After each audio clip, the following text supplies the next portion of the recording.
Charles Chesnutt's novel, The House Behind the Cedars, is usually examined as the classic story of the tragedy of the color line and the arbitrary nature of the legal and social category of race.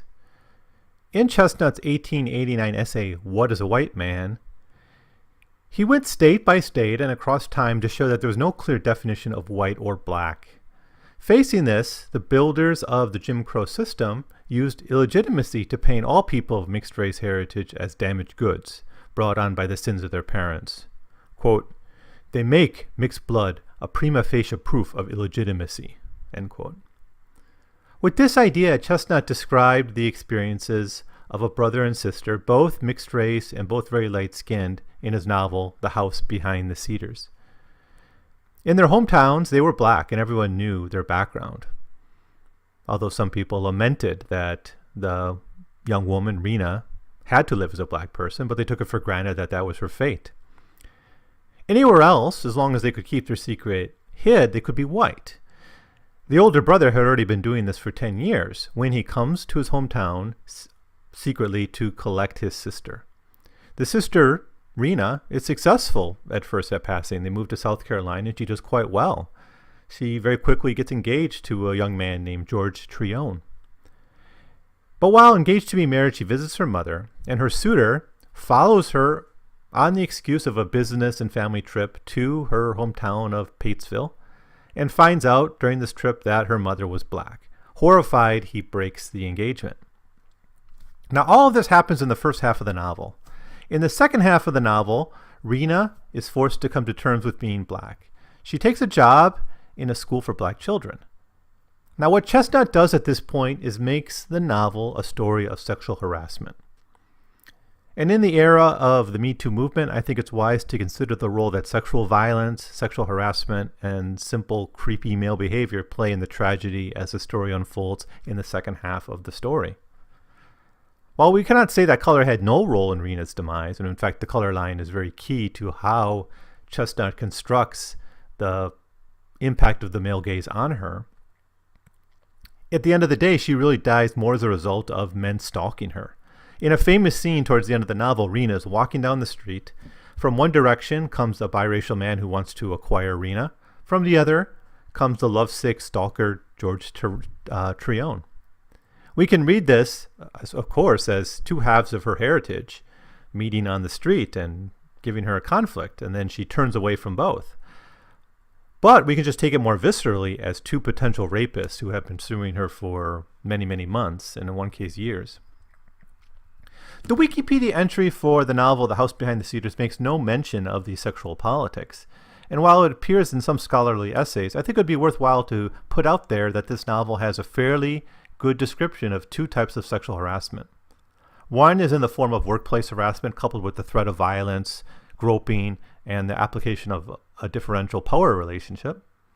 The other is a wounded former lover who begins stalking his ex with delusions that he can have her back.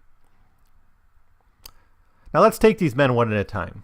George Tryon breaks the engagement with Rena when finding out that the beautiful Rena is black, or at least black according to the laws of North Carolina. Very quickly, though, he regrets this and he starts to equivocate, thinking that maybe he made a mistake. We can imagine him obsessing over photos of Rena, unable to justify her being black with this image of white beauty he sees in his hand.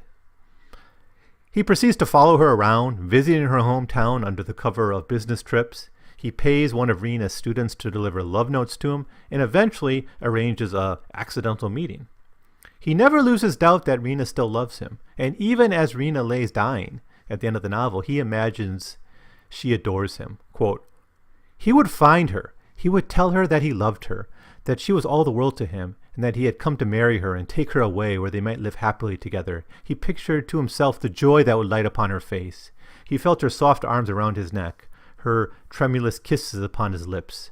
If she were ill, his love would woo her back to health." And this is just a few of the examples of George Tryon's creepy behavior. He spies on her at a party. He keeps tabs on who's looking at her. All in all, he almost ruins his relationship with a white woman he is dating because of his his obsession with Rena. And when Rena asks him to stop bothering her in writing, he continues to pursue her nonetheless, and starts to use increasingly underhanded means, and at the same time his delusions get worse and worse. He believed that he could will the world's acceptance of their love and will Rena to love him. He is the delusional romantic, but in most cases the delusional romantic is simply a creep.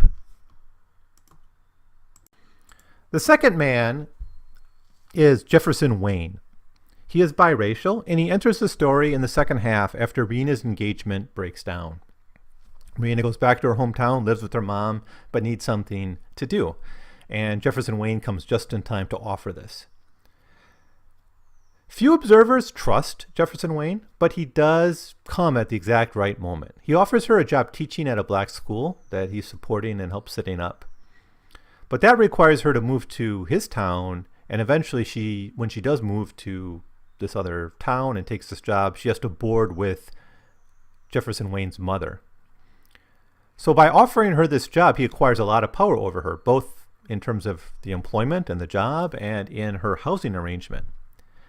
He is suspicious from the beginning, and other characters realize this right away.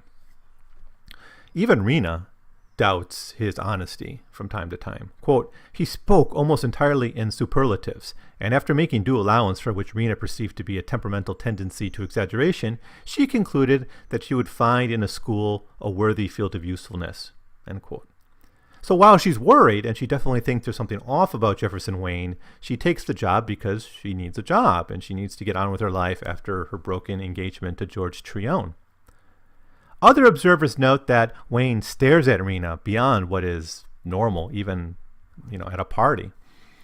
Frank, Rena's childhood friend, for instance, goes at a party that's actually held in celebration of Rena's new job, and Wain is invited there.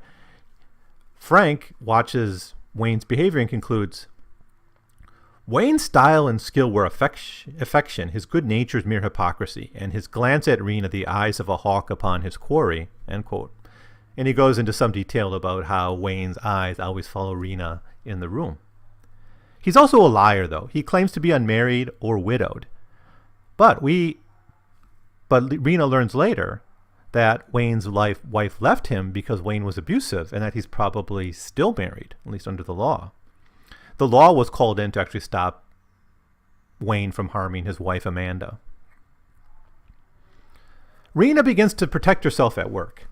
She's really the only teacher there, and so she lives in Wain's mother's house, so she's always under the shadow of Wain. She tries to keep her distance, mostly by keeping children in the room with her at all times, and always being accompanied by students, figuring that there's little Wain will do while there's a student with her.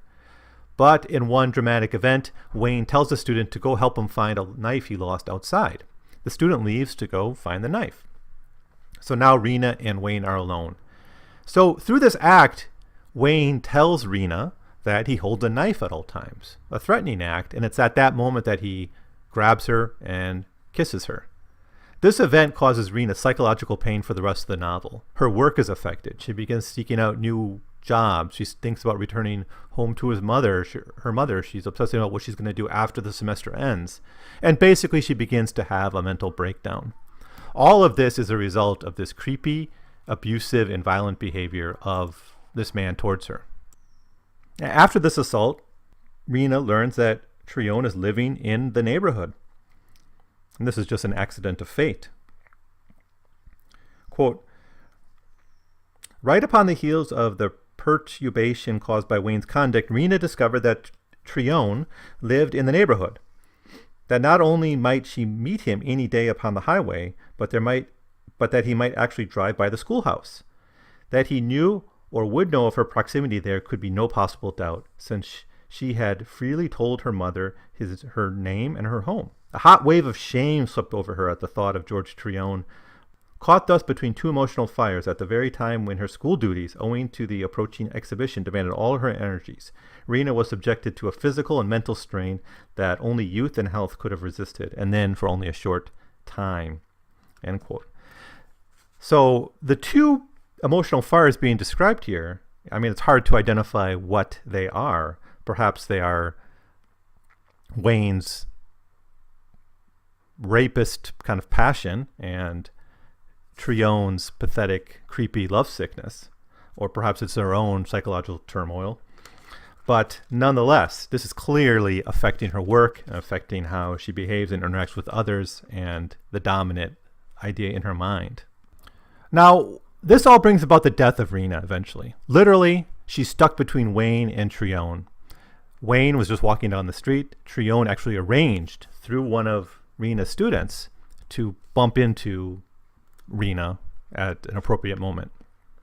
So literally stuck between these two abusive men, she hides in the woods, and there she falls down. She's bit by a snake, passes out. She gets up and she's ill after this, but eventually she dies, probably of a snake bite.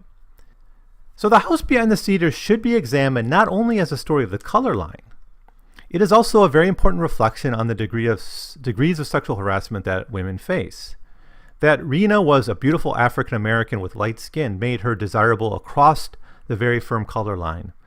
Now, unlike her brother, who could ride the color line and escape it by just posing as white, Rena became a victim of the male gaze on both sides of the veil. And I think that's the significance of her being pursued by a white man and a black man at the end of the novel. It's the male gaze passing beyond the veil.